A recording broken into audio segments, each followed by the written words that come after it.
especially when you had to spend so many of them in the sand, the jungles, and on snowy mountaintops and far off distant lands. But no matter where we were, or where we are, or what we are doing, these traditions are hallowed rituals that bind us through our history. The dedication to those who went before and those who will follow is what makes Marines unique. These times are occasions to celebrate, but more importantly, there are times to remember. We remember Marines like Jesse Puller, Mr. Leatherneck Luke Diamond,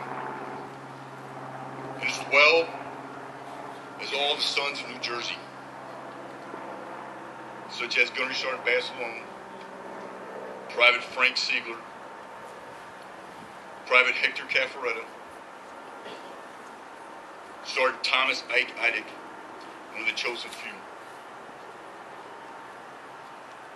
such as many other Marines who have fought and died in Belleau Wood, Iwo Jima, the Chosin Reservoir, and Hawaii City.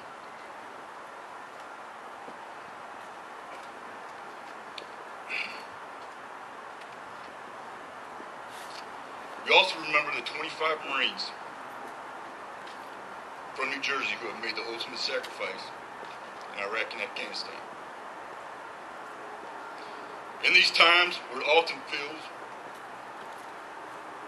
that many people forget we were still at war,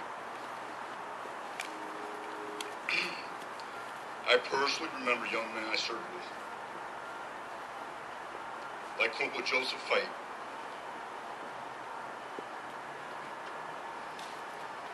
Corporal Jason Colden, Lance Corporal Trevor Aston, Captain Phil Dykeman. But as we remember these Marines, we cannot forget the sacrifices of those left behind.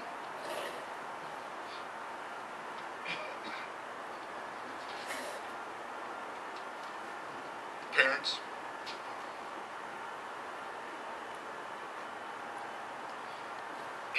the spouses, and our children, who worry and dread each knock on the door, must face each day with lonely fortitude in the face of hardship.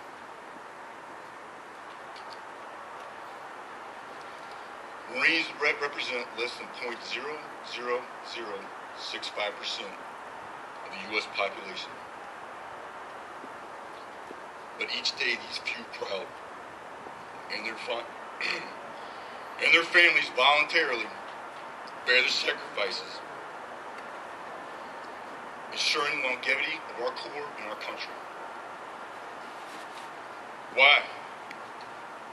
It's a question you hear sometimes from people asking why someone would choose to join the Marines. Several years ago, a Navy admiral was quoted in the Los Angeles Times as saying, "The Army and the Navy are run like traditional military services. The Air Force is run like a corporation, but the Marine Corps is a religion."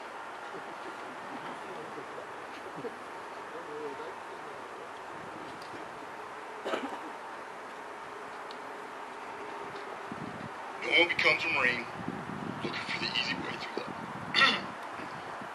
Marines learn to understand commitment, honor, and courage in a way most people will never know. As a Marine, these ideals become ingrained and interwoven in your very being. 60% of the Marines today in our forces are under the age of 25.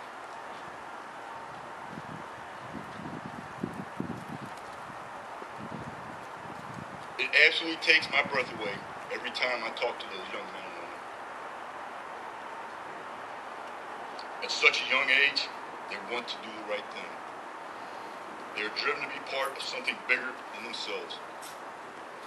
Sacrifice, honor, and selflessness aren't just concepts for Marines. At a time when too few organizations can boast the same, being a Marine has its own lasting dignity. in which work is measured in sweat, effort, dedication, and even blood. As a Marine, we relish the challenge. Give us an objective, and the harder it is, the more enticing it becomes. So in the spirit of once Marine and always Marine, I issue a challenge to all of you today. I challenge you to help educate the American public so they may find something they can do for the Marines here at home. All over New Jersey, there are Marines and families who could use all of our help. These are Marines stationed on independent duty. These billets away from Marines bases are often very isolating and lonely for their families. There are mothers and fathers at work praying for their deployed children.